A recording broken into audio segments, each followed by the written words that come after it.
If this video looks and sounds different from my normal videos, it's because this video, this episode of Tech Review Tuesday, was shot almost entirely on the Sony RX100 Mark VI point-and-shoot camera. See that little guy there? Normally I shoot on big SLR cameras like what's behind it, but today I'm shooting the entire episode just on this little point-and-shoot.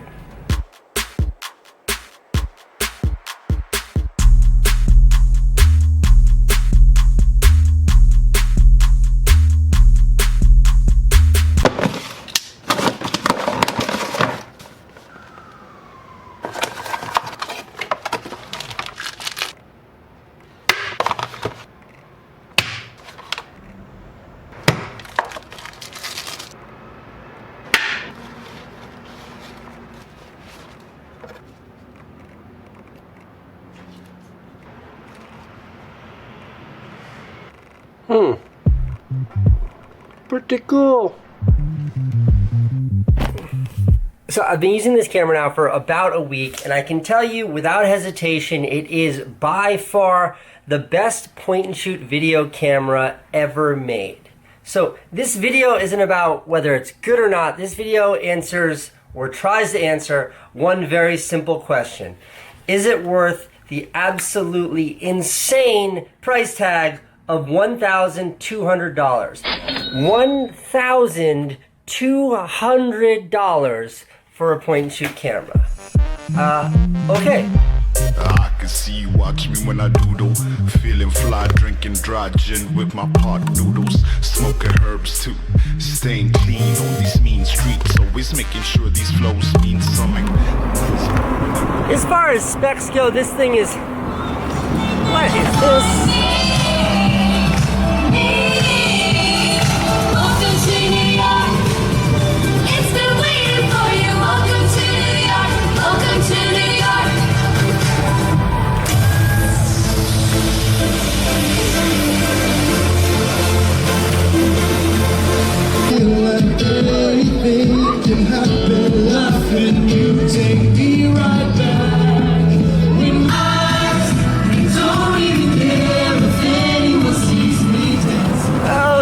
Were great.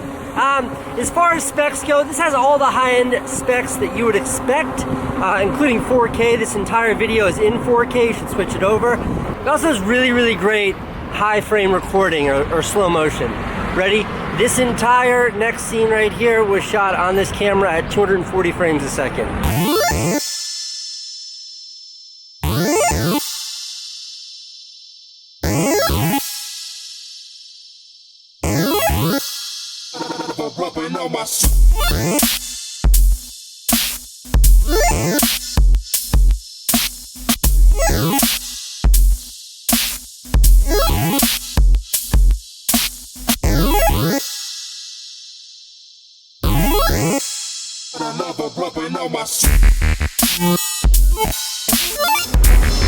That slow-mo is wildly impressive stuff coming from a point-and-shoot, but there's one main feature of this camera that I want to spend most of this review on, and the main feature I want to focus on, the main differentiator from this camera from its predecessor, this is the Mark V, this is the Mark VI, is this new lens on it.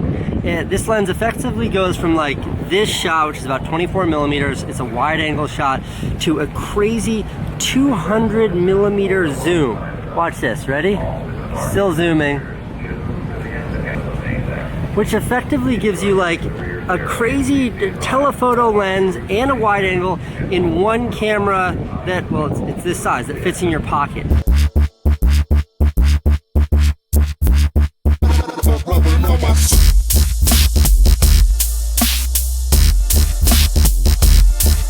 That's a huge deal. To appreciate that is to appreciate cinematography.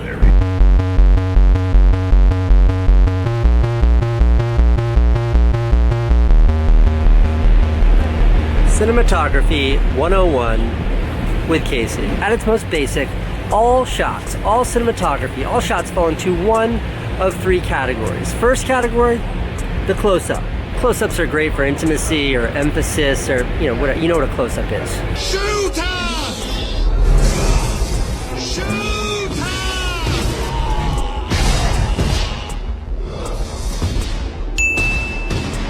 the medium. The medium is, it's like this at 90% of all YouTube videos. They're all shot in medium.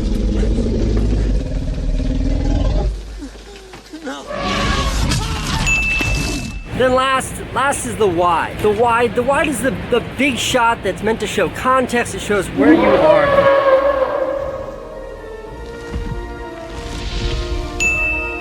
Basically, every shot falls into one of these three categories. In any movie, any TV show you've seen, leverages some version of all three of these shots.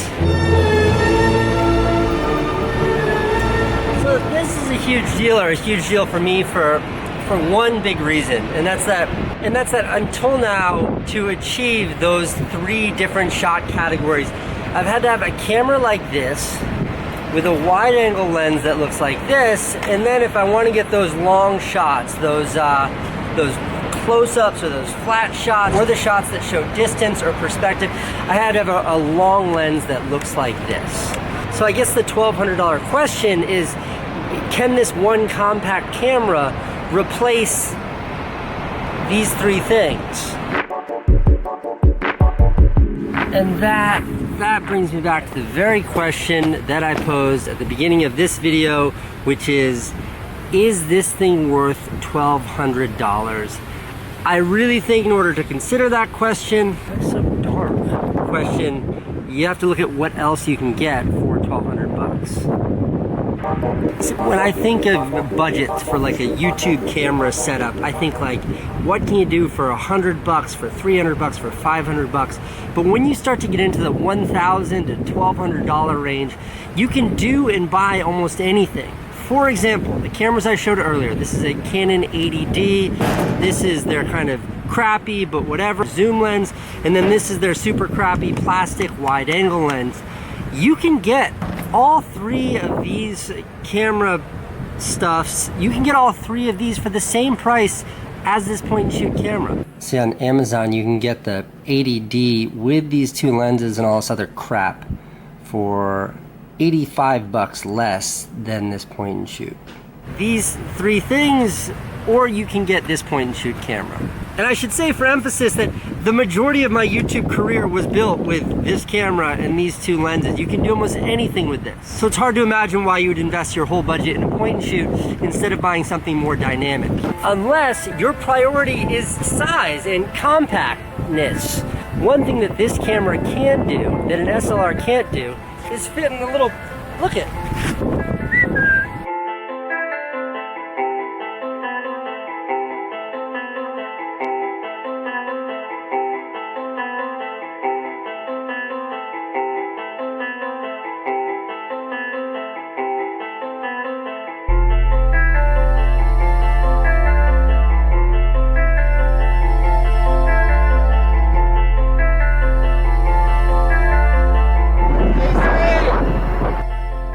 Last two features of this camera that I need to discuss, my favorite and my least favorite. First, my favorite, you can charge this camera just like its predecessor by just plugging in a micro USB cable. Like this little cable here, which everybody has, they sell in every drugstore in America.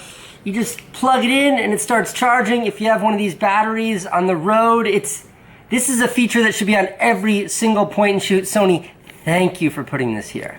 And my least favorite part of the Sony RX100 Mark VI. Sony, I don't know what you were thinking. There's no microphone, there's no audio input on this camera. So in addition to not having a place to mount it, this is what the top looks like. There's no place to mount the microphone. There's also nowhere to plug it in. Not being able to have external audio on this camera will always limit its capabilities.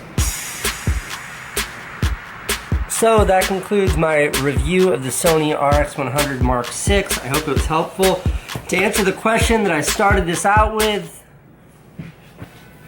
is this camera worth $1,200? For $500 less, there's no question. But for now, it's gonna be a difficult sell. Incredible device, really tricky price.